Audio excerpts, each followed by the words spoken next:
Ah oui, chers auditeurs, chères auditrices, j'espère que vous allez bien et que vous êtes en super forme.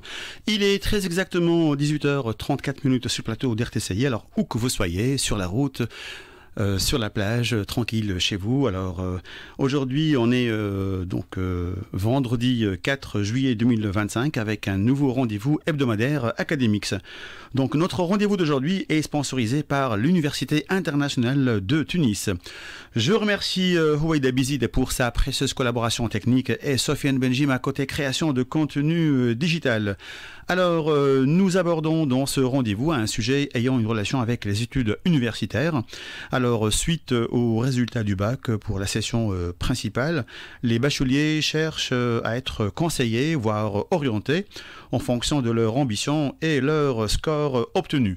Pour cela, donc, nous allons essayer aujourd'hui de parler de certaines spécialités qui pourront éventuellement les intéresser.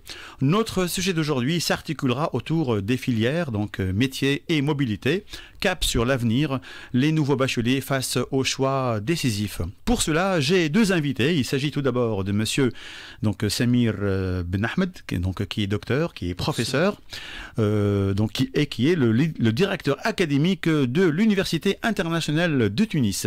Nous avons également avec nous monsieur Hedi Riahi, qui est étudiant à l'Université internationale de Tunis. Il est en troisième année, BBA, c'est Bachelor of Business Administration. Donc, Monsieur Samir Ben Ahmed, Monsieur Ahmed Riahi, Monsieur Hedi Riahi, soyez les bienvenus parmi nous sur le plateau d'RTCI. Merci merci beaucoup. Alors, selon le ministère de l'Éducation, le nombre de candidats aux épreuves de baccalauréat qui ont réussi la session principale s'élève à 53 721 sur 151 779 candidats, soit un taux de 37,08%. Par ailleurs, 46 282 candidats, soit 37,95%, sont admis à la session de contrôle. Alors, monsieur le directeur académique de l'UIT, quel message aimeriez-vous adresser aux nouveaux bacheliers qui viennent de réussir la session principale de 2025? D'abord, chers nouveaux bacheliers, tout d'abord, permettez-moi de vous féliciter chaleureusement pour votre réussite à la session principale. C'est une étape significative dans votre parcours académique et personnel et je vous encourage à célébrer cet accomplissement. À ce stade, vous vous apprêtez à faire un choix crucial, celui de votre orientation universitaire. Tout à fait. Ce choix peut sembler difficile, mais il est essentiel de le considérer avec soin. L'orientation que vous choisissez influencera non seulement votre parcours académique, mais aussi votre avenir professionnel et personnel. Je vous invite donc à réfléchir à vos passions, parce qu'il faut faire un métier qu'on aime, ça c'est essentiel. Ah oui, c'est sûr. À vos intérêts, à vos aspirations, vos rêves. Prenez le temps d'explorer les différentes filières et rencontrer les professionnels, de discuter avec les étudiants en cours de formation pour voir un peu la finalité du parcours. Et je vous renseigne et vous renseigner aussi sur les débouchés. C'est très important, l'employabilité. N'oubliez pas que le bon choix est celui qui résonne avec vos valeurs et vos ambitions. Tout à fait. Il faut réaliser vos rêves. Très bien dit. Alors, pour ceux qui s'apprêtent à passer la session de contrôle, avez-vous un mot d'encouragement à leur adresser? Bien sûr. Pour tous ceux qui s'apprêtent à passer la session de contrôle, je tiens à vous adresser un message d'encouragement. Restez concentrés, préparez-vous avec détermination. Votre persévérance et votre concentration seront vos meilleurs alliés. Bonne chance à tous. Très bien.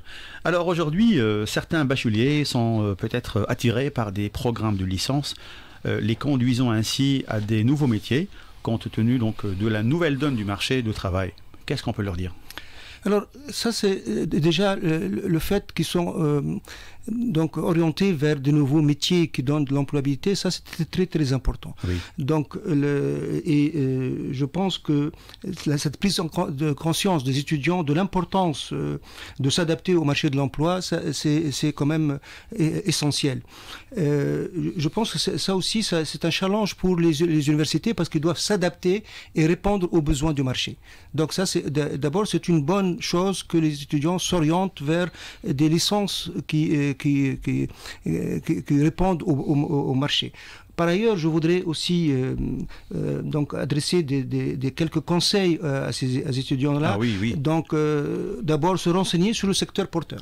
Il faut étudier les marchés, voir, comprendre le domaine qui recrute, qui sont en pleine expansion.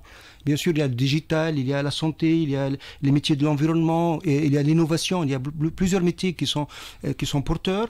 Choisir une formation en licence polyvalente. Pourquoi polyvalente? Pour laisser une opportunité de choix. Ne pas avoir un parcours qui est très fermé. Et par la suite, parce que la spécialisation, ça suffit en master. Donc la licence, c'est une formation générale de base. Oui, au fur et à mesure, on va découvrir qu'est-ce qui nous passionne le plus, voilà. Et quelles sont donc les spécialités qui...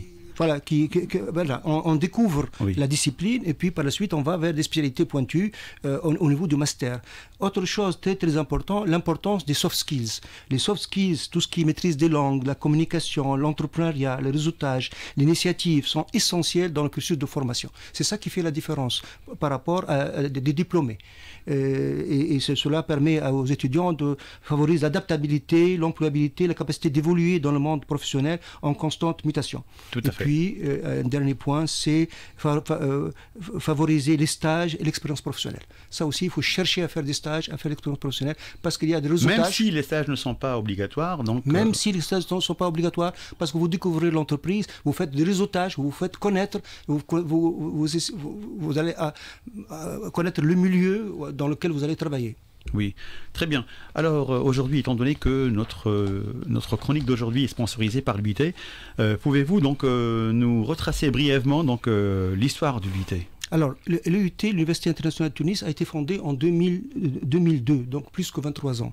Donc, lors de sa fondation, c'était donc d'accompagner l'éducation de qualité. Donc, la qualité, elle est primordiale. D'abord, la qualité.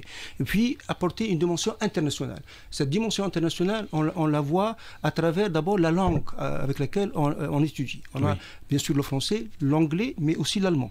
Donc, à travers la langue, à travers la coopération. C'est ce qui explique donc le nom donc, de l'université internationale. Voilà. Le terme international, à travers donc, la possibilité d'étudier en anglais, d'étudier en allemand, mais aussi donc, à travers les partenaires, les doubles diplômes, les échanges de professeurs, on amène des professeurs étrangers. Donc, cette donc, dimension internationale, c'est à travers ces aspects-là. Et puis, l'innovation. L'innovation, on est parmi les premiers qu'on puisse connecter. Donc, l'innovation au niveau de la pédagogie, l'enseignement à distance, les cours qui sont enregistrés, les étudiants peuvent revoir leurs cours. Donc, l'innovation au niveau de pédagogie, mais au niveau aussi des programmes. Donc, voilà. Donc, et l'UT, c'est 3 facultés, faculté de droit, faculté de gestion et de finance, et faculté technologique, et une école internationale, Germany Business School, qui enseigne en allemand. D'accord, très bien. Alors, on peut parler donc un peu de la vision aujourd'hui. Donc, comment se projette-t-elle donc dans l'avenir? Alors, comme je vous expliquais, c'est l'UIT, l'Université internationale de Tunis, s'engage à être à la pointe de l'innovation éducative. Oui. Alors, notre vision repose sur l'adaptabilité et l'anticipation des évolutions technologiques. Nous sommes conscients que le monde de l'éducation doit évoluer en parallèle avec les avancées technologiques. Mais comment excusez-moi, en quoi donc elle se distingue par rapport aux autres universités?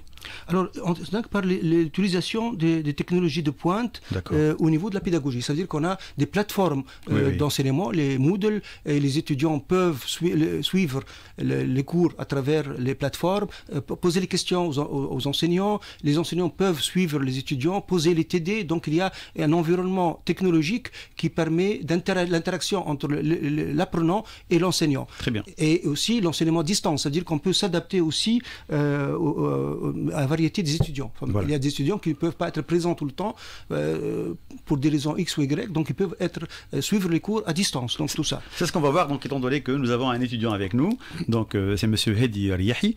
Alors, Hedi, en tant qu'étudiant, donc, comment ressentez-vous donc, cette vision au quotidien dans votre formation et vos interactions avec l'encadrement? Bon, Comment ça à se passe? GPS, je me sens bien accompagné dans mon parcours. Oui, Les profs, ils sont proches de nous. oui, On peut facilement leur parler. On est encouragé à participer. Plein d'activités, il y a plein d'activités, pas juste le cours. Euh, il y a une vraie ambiance professionnelle, mais aussi humaine. On voit que l'école veut vraiment nous préparer vers le monde du travail. d'accord. Et qu'est-ce qui vous a motivé donc à choisir donc l'UIT plutôt qu'un autre établissement universitaire? Bon, pour son côté international et ses liens avec le monde professionnel, elle propose des programmes comme le DSP, le Dual Study Program Oui. chez SAP, une certification très utile. Il y a aussi des clubs étudiants comme le SAP Club, et on a eu la chance de participer à des événements comme l'International Week en Allemagne, Oui, à Heidelberg. d'accord. Et ça se passe une fois par an ou Le International oui, Week, ce genre oui, d'événement, oui. oui, oui, généralement pour les étudiants de la deuxième année. Oui. Pour les étudiants de la German Business Vous y School, étiez déjà alors l'année Ouais. dernière? l'année dernière. à D'accord. Heidelberg. Ça s'est bien passé, surtout pour le networking et pour Pour le réseautage, les contacts réseautage, et découvrir comment ça se passe. Très bien. Alors, je reviens vers vous, donc, Monsieur Samir Oui. Ben Ahmed. Quelles sont donc les principales filières proposées? Alors, au niveau des filières, comme je vous ai dit, il y a trois facultés. Il y a la faculté, tout ce qui est management et finance, donc qui propose une licence en administration des affaires. D'accord. Donc, il y a tout ce qui est administration des affaires. Bien sûr, il y a un tronc commun d'abord, et puis par la suite, on peut se spécialiser soit en administration des entreprises, soit dans la finance. Ça, c'est la finance. Et comment se fait le choix des filières? Ah, c'est les étudiants. C'est les étudiants qui choisissent selon leur Leur envie, motivation, leur motivation, tout ça. Alors, il y a aussi la filière informatique, la licence en informatique. Donc, on a, c'est pareil, il y a un tronc commun, puis il y a deux parcours possibles, le parcours génie logiciel et système d'information et le parcours ingénierie des réseaux et des systèmes. Et on a une troisième faculté, c'est la faculté de droit, qui forme en licence en droit, droit public et droit privé. Ça, c'est la formation en licence. D'accord. Par la suite, on offre le deuxième niveau d'enseignement en master et en ingénieur. D'accord. Donc voilà, ça se suit par le master ingénieur. Et puis, il y a l'école GBS, l'école qui forme en anglais pour En allemand. elle forme en allemand. Oui. En allemand, pour ceux qui veulent avoir... Alors, les diplômes de management et de GBS Oui. sont tous reconnus FIBA, accrédités FIBA. L'accréditation FIBA, c'est parmi les plus prestigieuses accréditations en Europe. D'accord. Donc, on est accrédité depuis plus que 10 ans. On est la première université qui a été accréditée en Tunisie. D'accord. Ça ne se dit pas souvent, mais Oui. c'est l'UIT qui a été accrédité FIBA, une accréditation européenne. Très Donc, bien. tous ceux qui obtiennent le diplôme Oui. management et le diplôme GBS, ils vont obtenir le diplôme reconnu par la FIBA. Très bien. J'aimerais bien discuter avec l'étudiant, donc Monsieur Hedi Riahi. Donc, parlez-nous un peu donc de la filière dont vous êtes inscrit. C'est BBA, c'est ça? BBA, Hein? Bachelor of Business Administration, c'est la gestion des entreprises. Oui. Alors, qu'est-ce qui vous a poussé à la choisir? Bon, je suis spécialisé en finance, exactement. D'accord. J'ai choisi la finance parce que j'aime les chiffres, l'analyse, Oui. et C'est bien. le lien avec l'économie réelle. D'accord. Et je voulais une formation qui me donne aussi des compétences techniques, comme les SAP, qui m'a Oui. aidé à trouver un stage à PricewaterhouseCoopers, Oui, c'est-à-dire? spécifiquement dans le département SAP. Oui. Et dans le domaine de finance controlling. Très bien. Alors, parlez-nous un peu donc de votre retour d'expérience sur la qualité des enseignements et dans votre spécialité, et surtout aussi donc dans le cadre d'un stage que vous avez effectué. Ah oui. Les cours sont clairs, ils sont bien structurés. Ouais. On travaille souvent en groupe et c'est très bénéfique. Surtout sur les cas pratiques en fait. Les enseignants ont de l'expérience, ils nous préparent bien pour le monde du travail. On apprend aussi des outils concrets comme SAP, des logiciels de l'ERP, ce qui est un vrai plus. ERP, donc c'est Enterprise Resource Planning. C'est un système d'information. Oui, oui. Voilà. Ouais. Très bien. Alors, monsieur le directeur académique, donc l'université adopte-t-elle donc l'approche par compétences dans ses formations?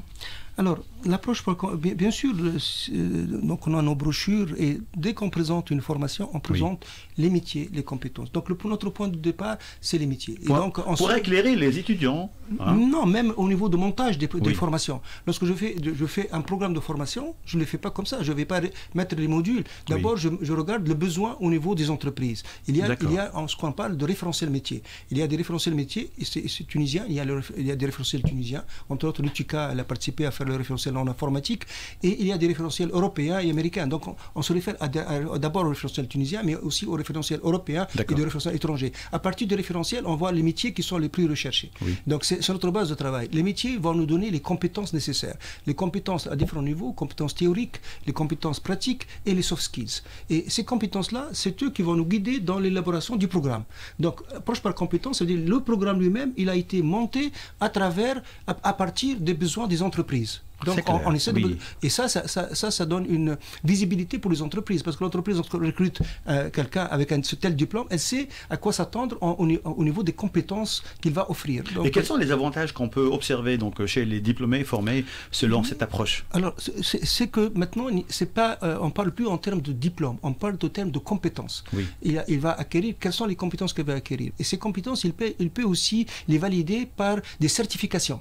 Et c'est ça ce qui est recherché par les entreprises. Lorsque je suis certifié Microsoft, certifié produit, certifié telle technologie, ça veut dire que vous êtes compétent dans telle technologie. Et c'est ça, maintenant, les entreprises cherchent les compétences. Le diplôme n'a plus de sens. Ce sont les compétences qui sont offertes et que... Qui sont les plus demandées sur le marché d'emploi. Sur le marché de l'emploi, voilà, c'est ça. Et donc, c'est une visibilité pour les entreprises, et l'étudiant sait très bien quelles sont les compétences qu'il doit acquérir, et l'auto-apprentissage, par la suite, c'est à lui d'améliorer ses compétences. Donc, vous voyez que maintenant, on est au niveau de compétences. C'est vrai, on dit que donc les compétences d'hier ne sont plus les compétences d'aujourd'hui. Voilà, c'est ça. Parce que les choses évoluent, il y a une mise à jour extraordinaire. Hein. C'est ça, on ne parle plus de diplôme. On parle de compétences. Avant tout, quelles sont les compétences que vous allez acquérir? Un diplôme, ce sont des compétences. Donc, et plus vous faites vous évoluez, plus vous ajoutez des compétences supplémentaires. Donc, vous construisez de plus en plus votre profil en termes de compétences. D'accord, très bien. On enrichit le CV en quelque sorte. On enrichit le CV. C'est ça, c'est pour ça que je vous dis, les soft skills, les certifications, les stages, tout ça, c'est montrer que vous montez en compétences. Il y a des formations qui peuvent être faites même sur LinkedIn ou sur pas mal d'autres réseaux sociaux. Hein. Oui, autre chose, l'étudiant en a parlé, c'est SAP. SAP, l'ERP, le système de la formation. Le système intégré, nous, on est les premiers à former dans les SAP. Et les étudiants, lorsqu'ils obtiennent leur diplôme, ils obtiennent tous au moins une certification SAP qui s'est offerte par l'Université internationale de Tunis. Et ça, c'est énorme. C'est énorme parce qu'on les forme et on leur fait passer le concours gratuitement. Donc ça, c'est une spécificité de l'UIT. Oui, c'est un point fort, on peut le considérer. Oui, parce que toutes les grandes entreprises... Ils le demandent. Hein. Et ils ont les ERP et ils demandent quelqu'un certifié. Voilà. Et donc, nous, on l'offre pour les étudiants. Très bien. Alors, laissons voir donc, du côté de l'étudiant. Alors, M. Hedriyahi, donc, ressentez-vous que votre formation vous prépare réellement au monde professionnel? Oui, clairement. Oui. On a des projets concrets, des certifications, des stages intégrés dans le parcours. Oui. Par exemple, comme M. Samir l'a dit, la DSP, la formation de SAP, elle m'a énormément aidé à décrocher mon stage chez PricewaterhouseCoopers. D'accord. Parce que c'est une des certifications rares à trouver, surtout en Tunisie en fait. Et on est aussi formé à la communication, au travail d'équipe. Oui, c'est très important. Oui. Ouais. Alors, avez-vous donc des projets concrets ou des stages qui vous ont permis justement de mettre en pratique vos compétences? Plusieurs projets de groupe pendant l'année. Oui. Et surtout les stages où je travaille avec mes outils SAP qui m'ont énormément aidé encore, dans le domaine financier surtout.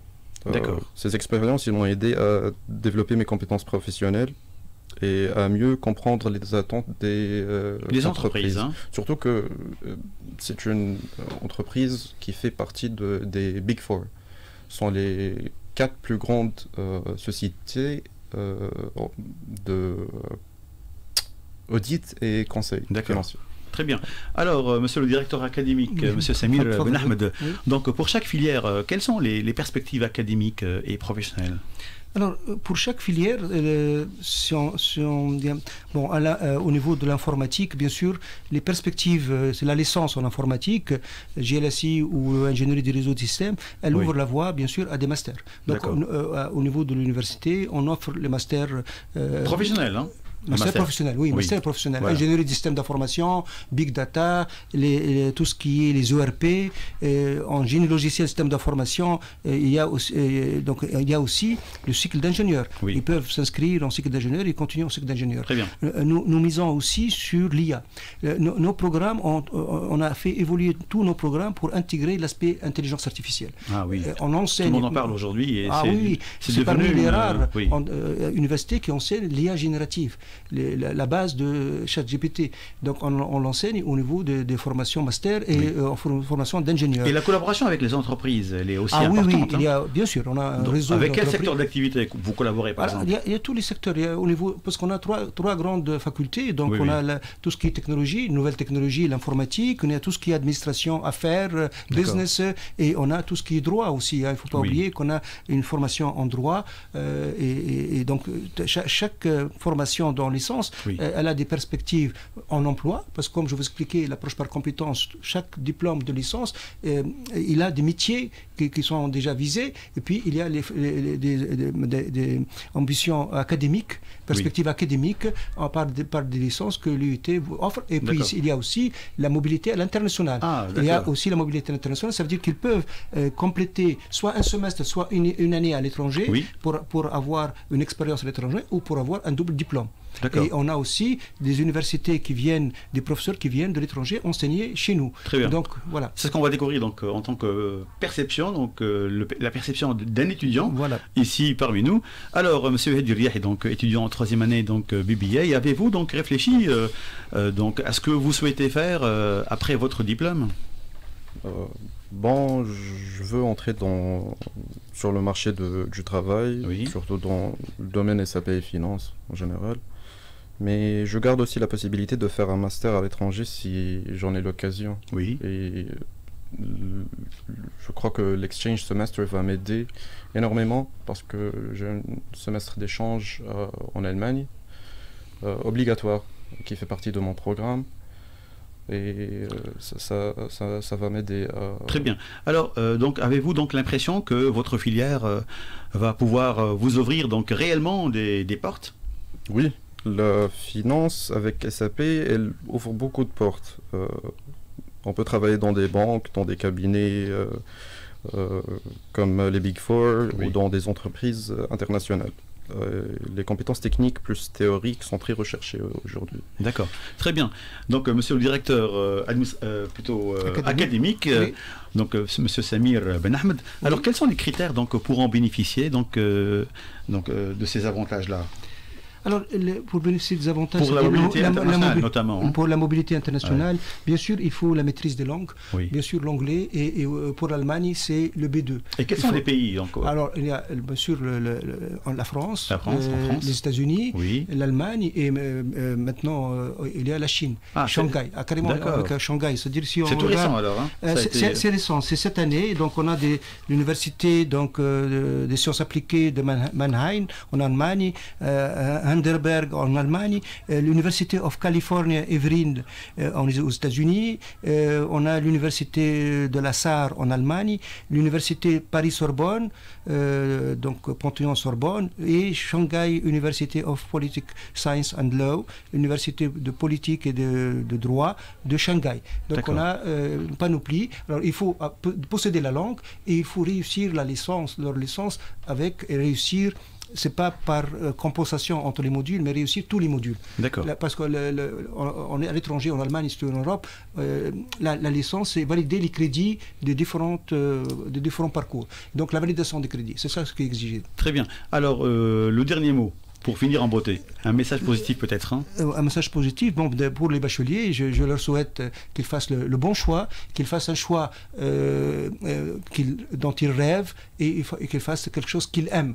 Et bonne chance pour ceux qui repassent la session de contrôle. Très bien. Donc notre rendez-vous d'aujourd'hui touche à sa fin. Merci M. Samir Ben Ahmed, M.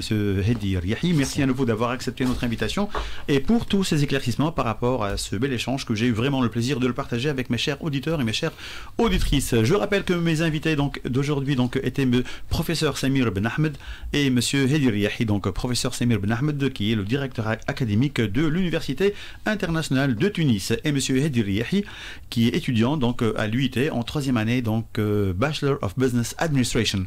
Et notre sujet d'aujourd'hui s'est articulé autour des filières, métiers et mobilité, cap sur l'avenir, les nouveaux bacheliers face aux choix décisifs.